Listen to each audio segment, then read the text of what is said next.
Manakondur MLA Kavampalli సత్యనారాయణకు తన పుట్టినరోజుపై ఉన్న శ్రద్ధ రైతులపై లేకుండా పోయిందన్నారు మాజీ ఎమ్మెల్యే రసమయ్య. తిమ్మాపూర్లో మీడియాతో మాట్లాడిన ఆయన చెరువులోని మట్టిని హైదరాబాద్కు తరలించి దోచుకుంటున్నారని ఆరోపించారు. ఇందిరమ్మ ఇళ్లను అర్హులకు కాకుండా అనర్హులకు కేటాయిస్తున్నారని విమర్శించారు.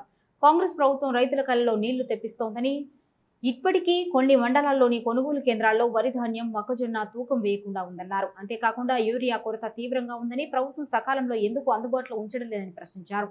అలాగే యూరియా యాప్ తీసివేయాలని రసమయ్య డిమాండ్ చేశారు. ఈ నెల 16న అలుగునూరులోని ప్రైవేట్ ఫంక్షన్ హాల్లో ఓటర్ గుర్తింపుపై అవగాహన కార్యక్రమం ఉందని, ఈ కార్యక్రమానికి ముఖ్య అతిథిగా మాజీ మంత్రి హరీష్ రావు పాల్గొంటారని తెలిపారు.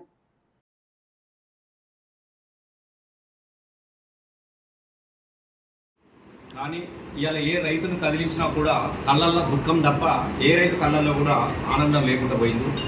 ముఖ్యంగా మానకొండూరు నియోజకవర్గంలో అన్ని నియోజకవర్గాల పరిస్థితి వేరుగా ఉంటే మానకొండూరు నియోజకవర్గ పరిస్థితి ఒక భిన్నంగా కనబడుతూ ఉన్నది. చాలా బాధాకరంగా కనబడుతూ ఉన్నది.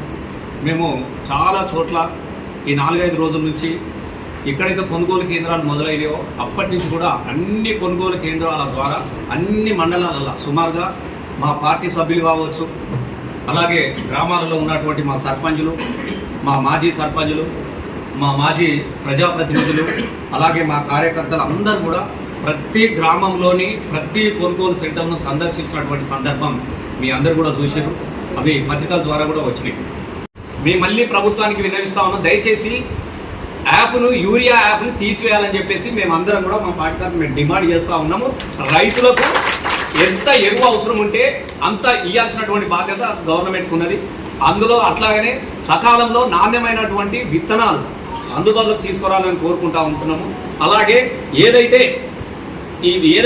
పచ్చరొట్టె ఏదైతే ఉందో, జిలుగు ఏదైతే ఉన్నదో వాటి ధరలు యథావిధిగా గతంలో ఉన్నట్టుగానే సబ్సిడీ మీద అందించాలని చెప్పేసి మేము మా మానకొండూరు నియోజకవర్గం నుంచి మా రైతుల పక్షాన, మా పార్టీ పక్షాన మేము డిమాండ్ చేస్తూ ఉన్నాం. ఈ ప్రాంత ఎమ్మెల్యే